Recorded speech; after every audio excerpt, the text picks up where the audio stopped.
essa rede possuía emissoras de rádio, tudo isso era canal Embratel. Hoje é muito mais fácil, né? Hoje você tem condições técnicas realmente muito mais favoráveis a isso. E, no entanto, houve um afunilamento, né, de oportunidades nas emissoras de rádio.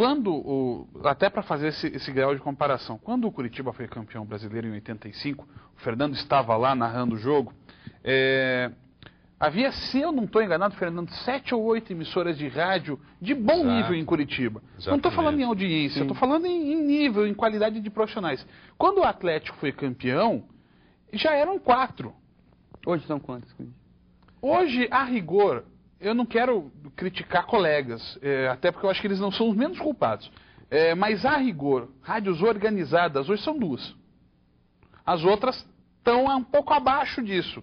Há muita dificuldade, há pouca viagem, há pouco investimento, às vezes não há salários, às vezes complicado. Há profissionais de extrema qualidade trabalhando em muitas rádios.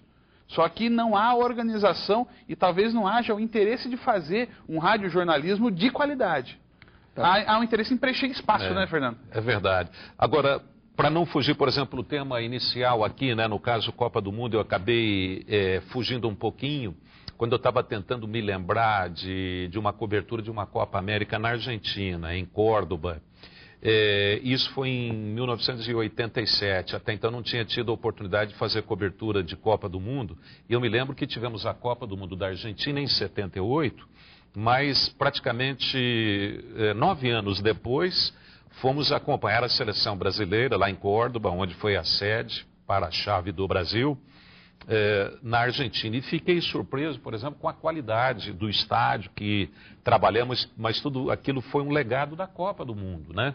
Através do que aconteceu há praticamente uma década antes. Então vi, por exemplo, naquele momento, pude constatar hoje, a Argentina vive problemas econômicos até mais sérios que o nosso, e tive uma oportunidade recente também de acompanhar um jogo há 2 anos atrás, lá no estádio do River Plate, no Monumental de Nunes, e para minha tristeza, já encontrei um estádio defasado, já com problemas, com falta de manutenção e tudo mais. Então, Fernando, estádio é o que a gente vai comentar no próximo bloco. A gente vai para um rápido intervalo comercial e volta já já.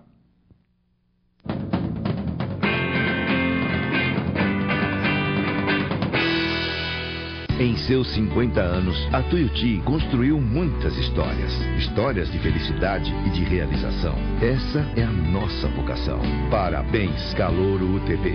Você que busca mais que uma universidade, agora vai construir a sua história na Tuiuti. Uma história tão especial quanto tantas outras que nos fazem olhar para frente e continuar fiéis à nossa filosofia. A promoção humana. Tuiuti, 50 anos. Uma história feita por pessoas.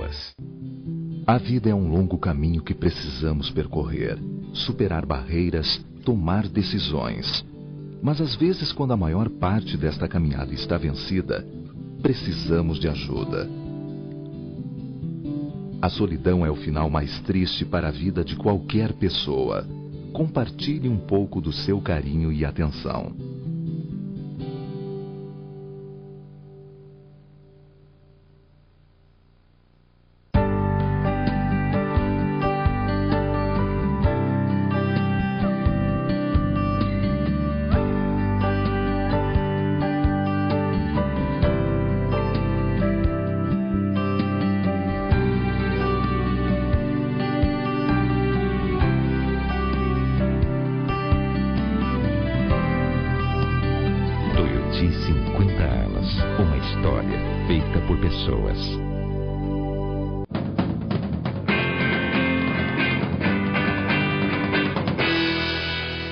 O Tuiuti Curitiba está de volta e no programa de hoje a gente está discutindo a possibilidade de Curitiba ser uma das sedes da Copa do Mundo de 2014.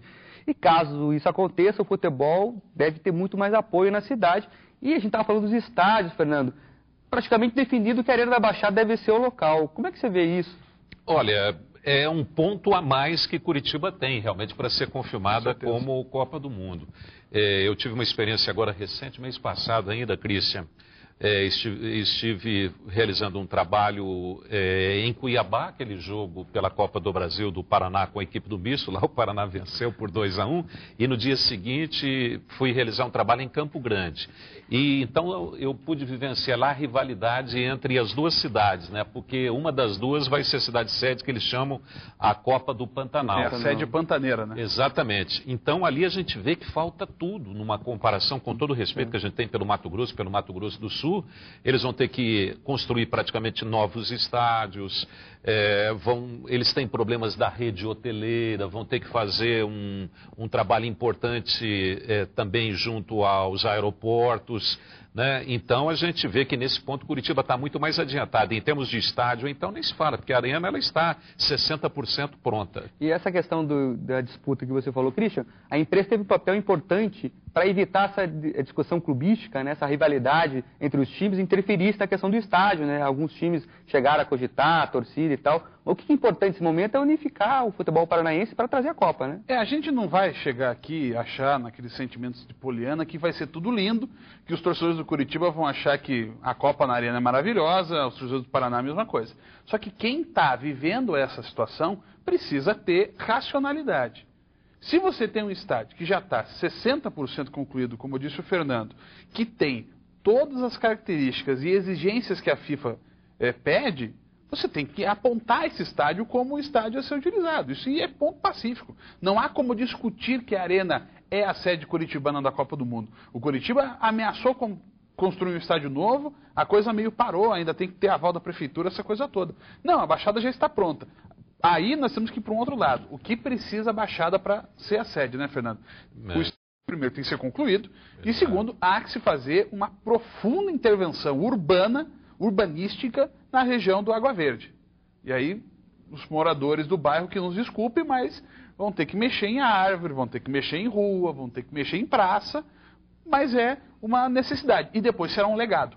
Exatamente. A Copa do Mundo vai mexer com a cidade realmente. E falando em Copa, é sempre bom lembrar que o futebol é um tema bastante presente nas matérias produzidas pelos estudantes de comunicação social aqui da Universidade de Tuiuti. Uma delas retratou o passado, o presente e o futuro dos boleiros da capital paranaense. Vamos conferir. No país do futebol, somos grandes torcedores e sempre temos em mente o nome de um grande jogador. Seja por defender a camisa do nosso time ou por ter uma qualidade técnica indiscutível. Os torcedores brasileiros sempre reservam um espaço no coração para um grande craque dos gramados. Muitos ídolos do passado continuam atuando no futebol. É o caso de Dirceu Krieger, o flecha loira, que marcou história no Curitiba entre as décadas de 60 e de 70. Foi uma emoção muito grande, né?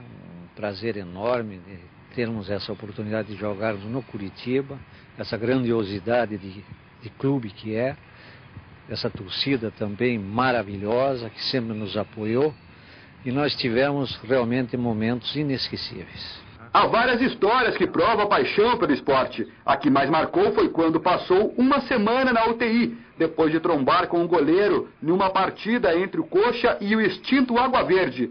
Tudo para não perder um gol. Foi num lance, no início do jogo, nós fomos ao ataque, recebemos uma jogada pelo alto, dominamos a bola e na saída do goleiro nós demos um chapéu. Eu dei o chapéu no goleiro, justamente naquele gol que nós estamos presenciando.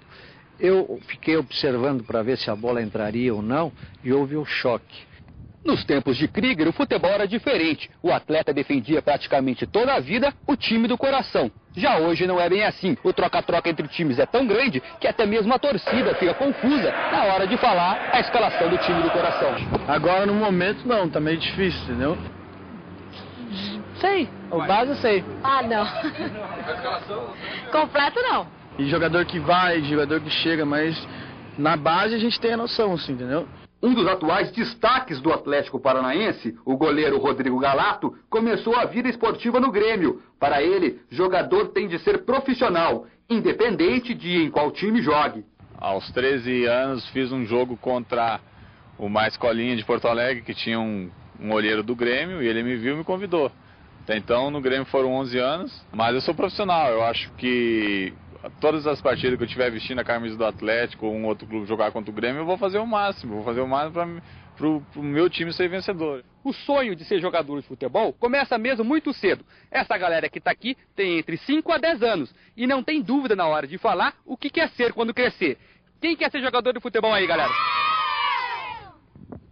Hoje, vários clubes investem na formação de jogadores, nos futuros ídolos para as próximas gerações. O Trieste, time de futebol amador de Curitiba, treina 120 meninos. Muitos vêm de longe.